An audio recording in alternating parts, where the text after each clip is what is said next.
సూర్యాపేట జిల్లా జాజిరెడ్డిగూడెంలో కాంగ్రెస్ శ్రేణులు ధర్నాకు దిగారు. సూర్యాపేట జనగామ రహదారిపై బైఠాయించిన నేతలు తుంగతుర్తి మండల అధ్యక్షుడి ఎన్నికను ఖండించారు.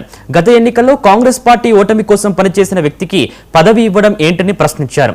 ఎమ్మెల్యే సామీలు కార్యకర్తలకు ద్రోహం చేస్తూ ఏకపక్ష నిర్ణయాలు తీసుకుంటూ ఇష్టారాజ్యంగా వ్యవహరిస్తున్నారని విమర్శించారు.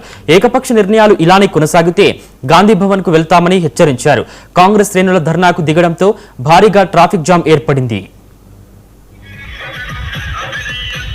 తుంగతుర్తి నియోజకవర్గంలో మండల కాంగ్రెస్ అధ్యక్షుల నియామకం ఎవరిని సీనియర్లను కానీ పార్టీ పెద్దలను కానీ ముఖ్యులను కానీ మండలానికి సంబంధించిన అవగాహన ఉన్నటువంటి ఎవరితోనూ కూడా సంప్రదించకుండా కేవలం తన అనుచరులకు పార్టీతో సంబంధం లేని వ్యక్తులు పార్టీ నియమావళి ప్రకారం కనీసం 3 సంవత్సరాలకు పైబడి పార్టీలో కొనసాగినటువంటి వ్యక్తులకే నియమించాలనేటువంటి ఏఐసిసి ఆదేశాలకు వ్యతిరేకంగా 2023 శాసనసభ ఎన్నికల తర్వాత కాంగ్రెస్ పార్టీలో చేరినటువంటి కొంతమందికి మరియు అసలు కాంగ్రెస్ పార్టీతో సంబంధం లేని సభ్యత్వం లేని వ్యక్తులను కూడా మండల కాంగ్రెస్ అధ్యక్షులుగా నియమించడం కాంగ్రెస్ పార్టీ క్యాడర్లో తుంగతుర్తి నియోజకవర్గ వ్యాప్తంగా తుంగతుర్తి నియోజకవర్గంలో ఉన్న నిఖార్సైన స్వచ్ఛమైన కాంగ్రెస్ కార్యకర్తలు చాలా మనోవేదనకు